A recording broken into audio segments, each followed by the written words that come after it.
በአዲስ አበባ ሀገረ ስብከት የጀሞ 3 ደብረ ኃይል ቅዱስ ገብርኤል ህንፃ ቤተክርስቲያን ከተጀመረ 11 ዓመታት ያስቆጠረ እንደሆነና አሁን ላይ በግምት 75% ላይ እንደደረሰ የሚነገርለት ህንፃ ቤተክርስቲያኑ በመጠናቀቅ ላይ የሚገኝ ሲሆን ይህንኑ ምክንያት በማድረግ የቤተክርስቲያኑ አናት ላይ መስቀል ወይም የማስቀመጥ ስነ ስርዓት በብፁዕ አቡነ እንጦንስ የምዕራብ ሐረርጌ ሀገረ ስብከት ሊቀ ጳጳስ ቡራኬ ተካሂደዋል። መስቀሉ የቤተክርስቲያኑ ጉልላት ላይ መቀመጡን ምክንያት በማድረግ ሰፊ መርሐ ግብር የተከናወነ ሲሆን የደብሩ አባቶች ካህናት ያሬዳዊ ዜማ አቅርበዋል።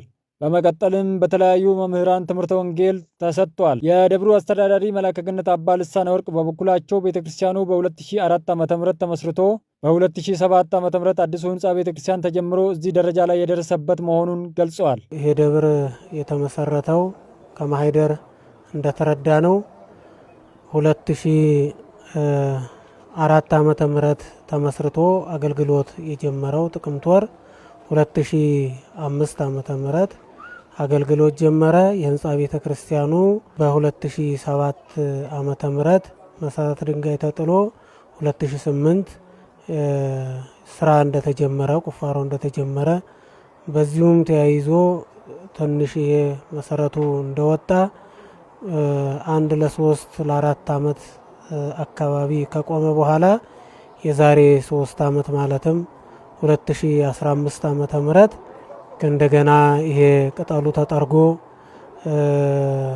እንደገና ተጀምሮ እዚህ ላይ ደርሷል። እንግዲህ የጀሞ ደብረ ኃይል ቅዱስ ገብርኤል ቤተክርስቲያን በውስጡ 90 ሰራተኞችን ይዟል። ምእመናንን በተመለከተ ወደ 7000 አካባቢ ምእመናንን ይዟል። ሰንበት ትምህርት ቤትም ሰፊ ሆኑ በመቶ የሚቆጠሩ የሰንበት ትምህርት ቤት ይዟል። በተጨማሪም በቤተክርስቲያኑ የተለያዩ የልማትና መንፈሳዊ ስራዎች እየተሰሩ እንደሆነም ዋናው አስተዳዳሪ ተናግረዋል።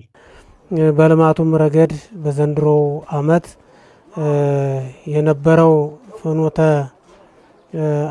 ፈለገ አእምሮ ትምህርት ቤት ዘመናዊ ትምህርት ቤት ማለት ነው። እሱ አሁን እያስተማረ ይገኛል። ለሱ ማስፋፊያ 4 ክፍል እየተሰራ ይገኛል። ሱቅ፣ መጋዘኖች እንደዚህ በጅምር ላይ ይገኛሉ። በፊት ለፊት በበር ስንገባ ደግሞ ዳቦ ቤት ተከፍቷል። ልማቱ እንግዲህ በአሁኑ ሰዓት ያለው ሰበካ ጉባኤ ከፍተኛ እንቅስቃሴ ላይ ነው።